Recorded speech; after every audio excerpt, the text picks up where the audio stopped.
Bonjour les enfants, j'en vois déjà plusieurs dans la salle. J'espère que vous allez bien. Je suis contente que vous ayez pu venir aujourd'hui. Je dis aussi bonjour à tous les enfants qui sont restés chez eux. Vous êtes les bienvenus pour votre histoire. Alors avant de vous la raconter, je voudrais vous montrer le dessin que vous allez pouvoir colorier. Vous allez pouvoir le télécharger sur Internet. Voilà, je vais vous raconter l'histoire d'un phare. Alors, mon histoire, c'est l'histoire de Tom. Tom, il a 10 ans. Et puis de sa sœur Léa, qui a 8 ans. Ils sont donc frères et sœurs, et ils ont eu une invitation à passer les vacances de Noël chez leur papy. Et leur papy, il a un métier très particulier, il est gardien de phare. Mais c'est un gardien de phare de mer. Donc, il n'y a pas de terre autour du phare. Le phare joue un rôle très important. Il permet aux bateaux d'éviter les récifs et de passer sans risque dans des passages très dangereux. Et maintenant, les phares sont automatisés, mais à l'époque de mon histoire, les phares ne s'allumaient pas tout seuls. C'était le gardien qui venait chaque soir s'occuper de l'allumage du phare. Et notre phare, le phare de notre histoire, se trouve à un endroit très stratégique, car dans ce passage, il y a beaucoup de récifs. C'est un passage très dangereux, la mer est houleuse, les vagues se déchirent sur le phare.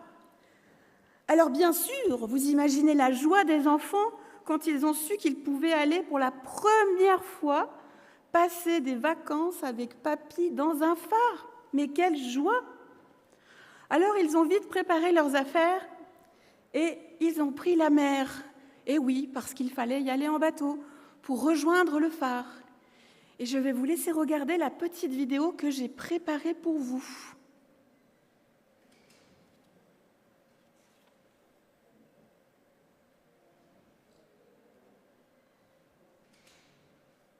Vous allez voir que le phare est grand.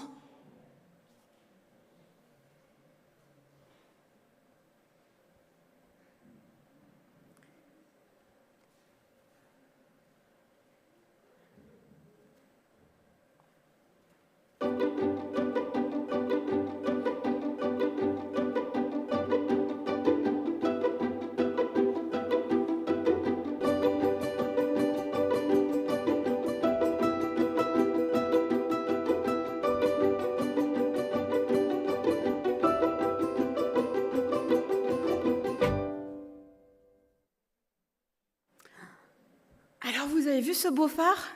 Il est beau, n'est-ce pas, hein? Vous savez qu'il est très très haut. Il fait 50 mètres de haut. C'est très haut, ça. Et c'est ce qui a impressionné Tom et Léa. Tout de suite, ils se sont dit, mais qu'est-ce que c'est haut?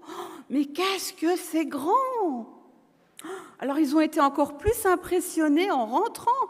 Leur papy leur a dit qu'il y avait 7 étages. Aussi haut qu'un immeuble. 7 étages, et vous imaginez le nombre de marches. Parce qu'il faut monter toutes ces marches pour aller en haut. C'est pas une mince affaire, hein?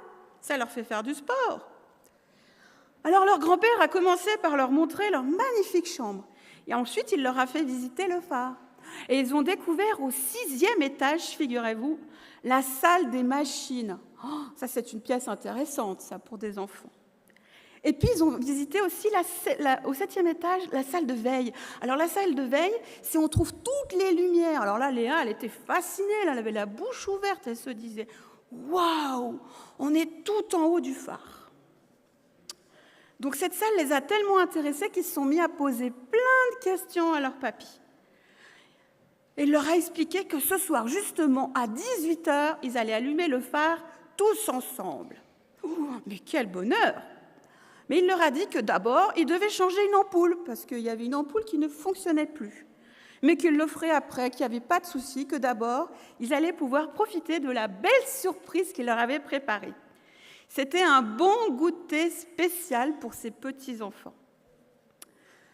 Et il leur a expliqué pendant ce temps comment il allumait le phare le soir. Mais en expliquant tout ça, il a commencé à se sentir mal, le grand-père. Il avait mal à la tête, un petit peu mal au cœur. Donc il a dit à ses enfants, à ses petits-enfants, « Écoutez, je vais aller me reposer un petit peu. Je me sens un petit peu fatiguée, mais je me réveillerai tout à l'heure pour l'allumage du phare. Pendant ce temps, vous pouvez aller vivre de grandes aventures dans mon phare. Vous pouvez visiter. » Alors, ils étaient tout heureux de partir à l'aventure. Mais voyant le temps passer quand même, parce que le temps avançait, Tom commence à s'inquiéter. Il était déjà 17h30 et il savait qu'à 18h, il fallait que le phare soit allumé. Et il voyait que son grand-père ne se levait toujours pas. Alors, ils sont allés le réveiller. « Papy, papy, c'est l'heure, il faut y aller, papy, là. » Et le papy, il leur a dit « Mais je me sens encore pas très bien. Je pense que c'est vous, tout seul, qui allez allumer le phare. » Grande mission pour Tom et Léa, mais il ne les a pas laissés seuls. Il leur a dit « Vous allez téléphoner à la radio au garde-côte.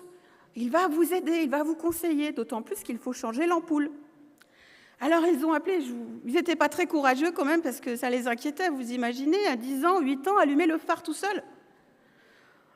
Alors, ils ont appelé les gardes-côtes. « Allô, ici Tom et Léa, on est sur le phare. Notre grand-père ne se sent pas bien, il faut tout de suite lui envoyer de l'aide.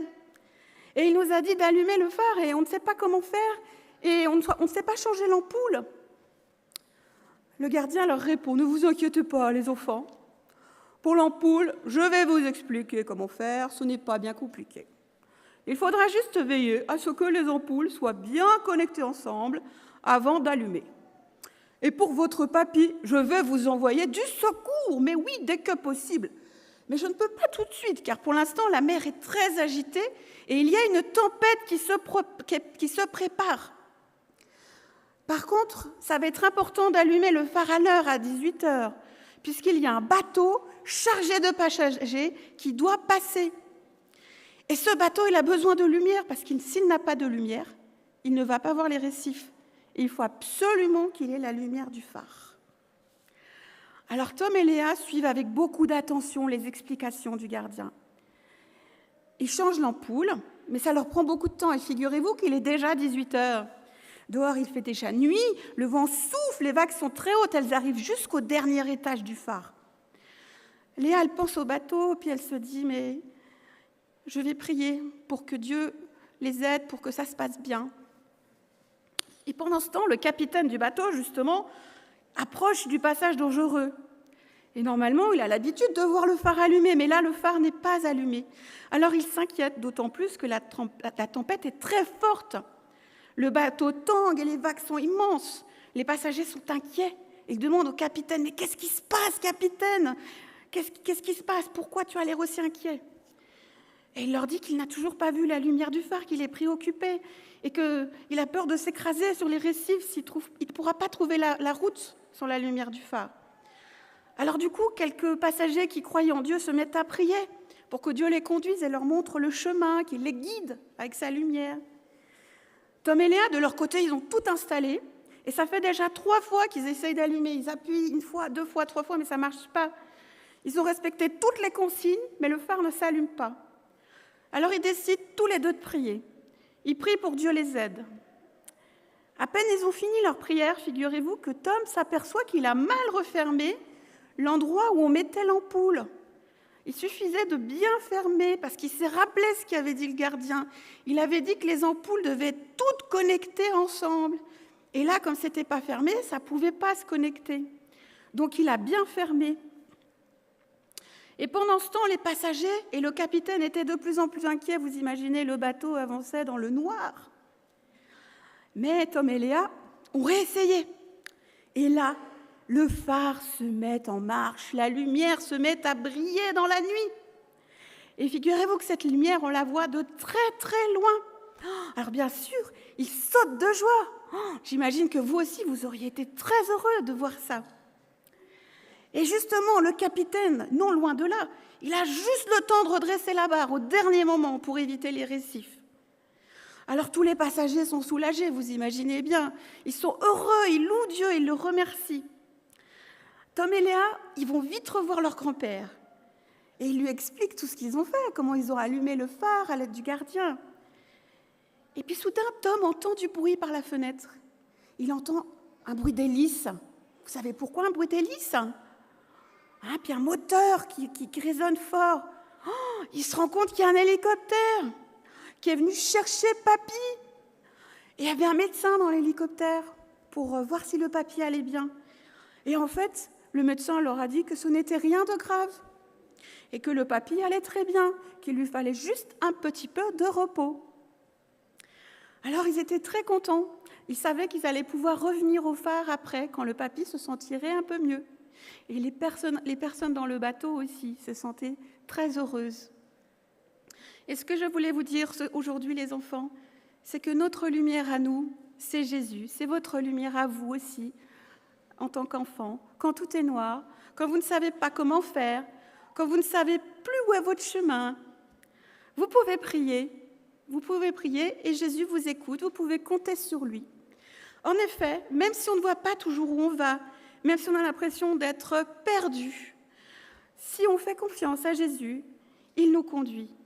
Oui, le peuple qui marche dans l'obscurité, c'est notre verset, Ésaïe 9, 1, le peuple qui marche dans l'obscurité voit une grande lumière. Et notre lumière, c'est Jésus, c'est la lumière de notre Sauveur. Il marche devant nous, c'est lui qui nous éclaire. Je vous remercie de votre attention. Que Dieu vous garde, les enfants. Amen.